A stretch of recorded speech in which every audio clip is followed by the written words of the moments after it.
Hi everyone, welcome back to the first lecture on autism spectrum disorders. We talked about the symptoms and signs of autism, so now let's talk about the prevalence of autism in the population. So we see a higher prevalence of autism in males, so 2 to 1 for ASD. But when looking at just Asperger's, then we see a 4 to 1 ratio of males to females. So maybe, these animal models that just use males, actually might work for your autism. Crazy. The current estimates range from about 0.2% to 1.4% of the total population being on the autism spectrum. That's 1 in 68 individuals in the U.S., according to that data. A lot of this data is from the U.S., some is from Canada, but there tends to be more information from the U.S. It's often quoted as a historical prevalence of ASD is 0.04%, so 4 in every 10,000 people will have autism. But as we'll talk about soon, the prevalence of autism seems to be increasing in recent years. So why is that? So we have two hypotheses to explain the observed increase. The rates of autism are increasing due to the influence of an as yet unidentified environmental factor. In other words, there's something in our environment causing the rates of autism to increase. You can probably see where this is going, and there will be a rant, don't worry. Next is the hypothesis that I like best and makes the most sense scientifically, which would just be that the diagnoses of autism are increasing due to an increased awareness of autism, surveillance, and therapeutic supports. Also because we now recognize more disorders as being on the autism spectrum disorder, things being grouped together means we are obviously going to increase the rates of an autism diagnosis. So, let's talk about the two hypotheses. First is the vaccine hypothesis. You've all heard of it. It is the stupidest thing.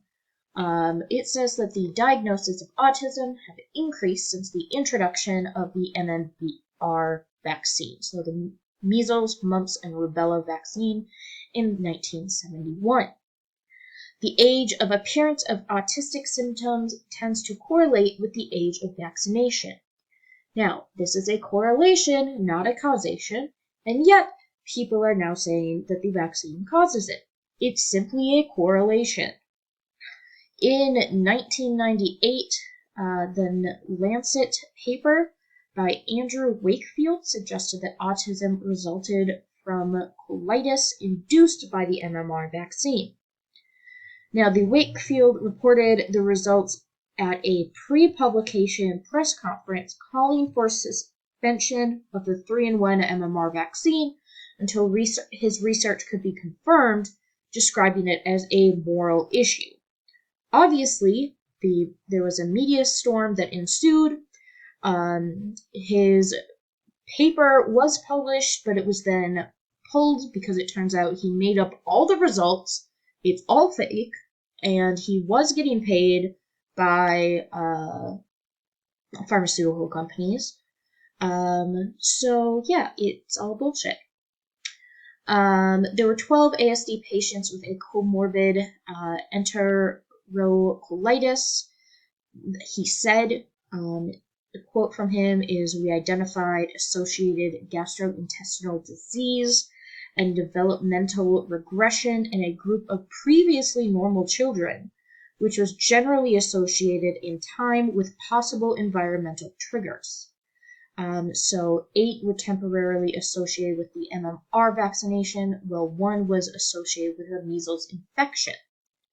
Now again, all this data, turns out, was bullshit. So, it's just bullshit. So the vaccine controversy continues. There has been exhaustive meta-analyses that demonstrate that there is no changes in rates of autism relating to MMR. This is including both pre and post 1971 cohorts, so there's no differences in autism before the vaccine or after the vaccine, so therefore bullshit. Countries that delayed the MMR vaccine also looked at it, and again, there were no differences in rates between these countries that waited or that didn't. They did change the MMR vaccine formulation to exclude a thimerosal preservative because thimerosal was found to be toxic, but again, didn't cause autism. But again, looking at autism rates, there was no differences in the rates before and after thimerosal was eliminated, which was in 1999. Which also means that the vaccine I got included it. Wakefield was shown to have multiple conflicts of interest. He manipulated his evidence and broke the rules of ethics in his research. His study was retracted partially in 2004 and fully in 2010. Wakefield was actually prosecuted for serious professional misconduct and was struck off the UK medical registry. So some of these conflicts he had was that the parents of 8 of the 12 subjects were recruited into a lawsuit against the MMR vaccine manufacturers. And it was later revealed that the Royal Free Hospital had received £55,000 to fund the study, and Wakefield himself received an undisclosed £400,000 fee from the lawyers involved. So he made a lot of money to say this. Now, the media response and publicity associated with the fraudulent Wakefield study has been described as the most damaging medical hoax of the last 100 years. It's obviously fueling the anti-vax movement, causing undue suffering, epidemics, pandemics, and deaths. So not only has this fake research manipulated whether or not people get the MMR vaccine, but it has manipulated whether people get any vaccine. And we are seeing that today with the COVID vaccines. So you can really see how this controversy plays a role in our everyday life and how it's so damaging. So the hypothesis one, that there's some sort of environmental thing going on. It used to be just about the vaccine. Obviously that has been disproven. But there is still some people that say, well, it's not the vaccine that's causing it, obviously, but there is still something in the environment that's causing the increase in autism. So some things that they've looked at would be gastrointestinal problems that's associated with dietary gluten. So maybe it's the increase in dietary gluten that we eat now, and that's increasing the development of autism. There's been some open label studies promoting a gluten-free diet for autistic patients, and it has shown some improvements for the gastrointestinal problems, but it doesn't cure autism. Can't cure it. And specific GI problems are not identified as a common comorbidity in children with autism. The same number of children with autism that have GI problems is the same number of children in the general population that have GI problems. So it's not something that's, it's not a common symptom of autism. So testing for general gluten sensitivity is not available. Some studies examining celiac disease do show that there's no apparent interaction with autism. So again, suggesting that this dietary gluten is not what's contributing to this increase in autistic diagnoses. The only blinded study of gluten tolerance showed no relationship. So the rest of the studies, then the experimenters knew who had gluten, who didn't. And the only one where they did do a blind study, again, there was no relationship. So let's get into the second hypothesis, the hypothesis I like the best. Criteria for diagnosis of autism has been refined several times since the 1960s, and this means that we are going to change how we perceive autism. It's going to change how people are accepting of a diagnosis and then seek treatment. So pre-DSM-3, which was in the 1980s, then autism was termed as childhood schizophrenia. So obviously before that, then, where are we going to get a diagnosis of autism if it's really diagnosed as childhood schizophrenia? In 1994, then the DSM-4 was introduced and started the concept of autism spectrum. So the rates of autism are comparable across cultural and international borders. So across different countries, different regions within countries, the southern U.S. versus northern U.S., the amount of, or the rates of autism are similar. In Europe versus Asia, in urban areas versus rural areas, the rates of autism are comparable. The rates of ASD among adults are also comparable to the rates among children. This is including those born before 1971. So including those before the vaccine and after the vaccine, the rates are all the same. The increased rates of autism in the U.S. from 1994 to 2003 actually correlates with declines in other diagnostic criteria. So things like mental retardation is not something we diagnose people with anymore. We now recognize that that is not a thing. We don't use that R word, and we realize that it's simply a part of the autism spectrum disorder. So if you look at all mental disorders together, then the rates before and after would be the same. It's simply what we're calling things now. Retrospective analysis using these current diagnostic criteria on the historical data set also suggests comparable rates. So if we look at how the descriptions of people's diagnoses before, look at their symptoms, we now recognize, oh, well, today we would have diagnosed them with ASD rather than that, okay? Also, because the availability of services and public awareness has increased, then people aren't as scared to have their children diagnosed. We have this destigmatization going on right now that's very helpful.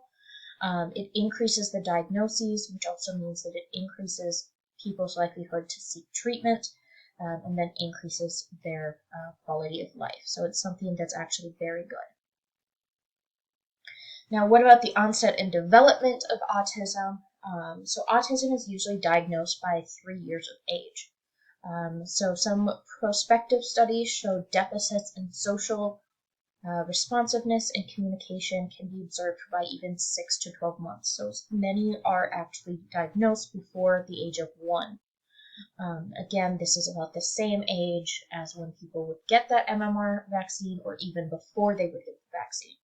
So we're seeing these social deficits even before then. So yet again, more evidence that that's bullshit. We see regression in about 25% of ASD cases.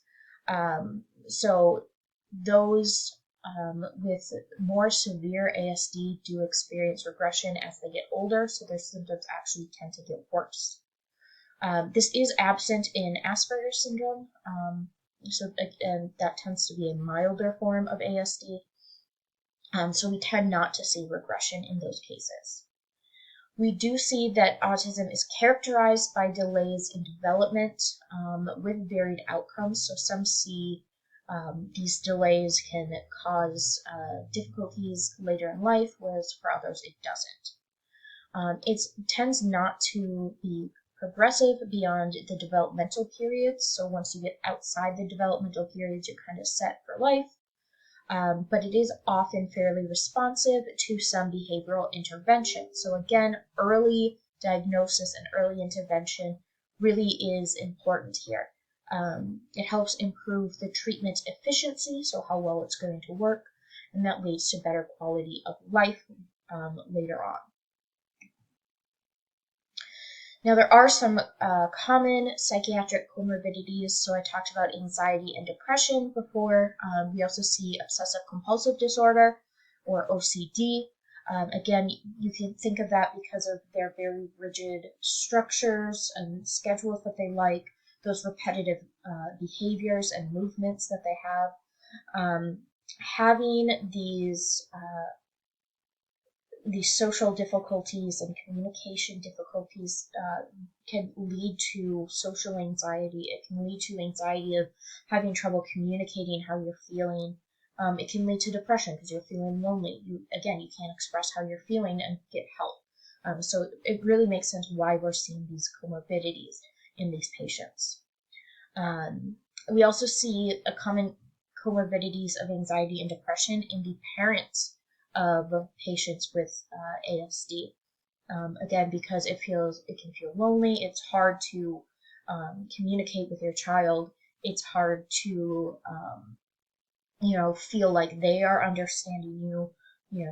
Feeling that love back from them, that kind of thing. It can be very stressful. It can be very emotional. So it is also very important for the parents to get some sort of support group going, some sort of a good support system, so that they know that they're not alone. Now, there is a historical perspective on autism and intellectual disabilities in general. So they have been aggressively persecuted throughout history. Ancient Spartans actually just threw defective babies from a cliff. They would just kill any babies that they viewed as defective, whether it's a physical deformity or mental deformity. There was the British Mental Deficiency Act of 1913 to place any with mental retardation into custodial care. So parents of these children would oftentimes hide their children so that their children wouldn't get taken away from them. And again, you can understand then why the rates of diagnosis were so low, because people were forced to hide their children so that they wouldn't be taken away and they wouldn't be subjected to that treatment. And even when this stopped, then people were still scared of this happening. The U.S. Supreme Court in 1927 upheld a forced sterilization for those with mental retardation. Here in Alberta, then there was the Sexual Sterilization Act of 1928. It was amended in 1937 to allow sterilization without consent for those deemed mentally defective. And this was only reversed in 1972. And so those with mental deficiency was anyone that had an IQ test below 70. So you can really see the stigmatization of intellectual disabilities has been culturally pervasive and often very extreme. And so there was likely major suppression of reporting and generally lower rates of diagnosis to avoid these types of treatments. There was this thing called the refrigerator mother theory. It's a theory to kind of say why some children develop autism. It was first developed by this dude, Leo Kanner. He first described autism in 1943 and put forward the idea that autism was affected by maternal behaviors. So he really just blamed the mom. So Bruno Bettelheim then popularized the idea that it was caused by mothers who did not communicate properly and withheld affection from their children. And this was in the 1960s and 70s. So he's not just saying that it was the mother's fault, but it was that the mom didn't give their children enough affection and didn't tell their children they loved them enough and didn't show it Bernard Rimland proposed a neurological basis for autism in his 1964 thesis, and led the foundation of Autism Society of America, and he actually still supported this idea that maternal behavior was part of the reason for autism. Now, Rimland was also the first to propose the causal link between the vaccine preservative thimerosal and autism. So, Rimland, not great, guys. Real not great. So, that's, no. Just don't blame the mom for not loving their children enough. That's just, again, an ugly idea. There's then this male brain theory of autism, saying that there's a balance between empathizing and systemizing different behaviors. And so females tend to be more E and less S, whereas males are more S and less E. And that it's the balance between these defines the stereotypic gender differences, but in autism, then these balances are off, and that's what's causing autism. Okay. So empathizing behaviors would be drive to identify others' thoughts and emotions, some prediction of behavior of individuals, the ability to involve speculation about affective states. Systemizing is very much like a scientific process. So it proposes a testable hypothesis, manipulate a variable, observe the results. So that's the drive to analyze variables and construct a system. Predict the behavior of systems, very detailed, process-oriented.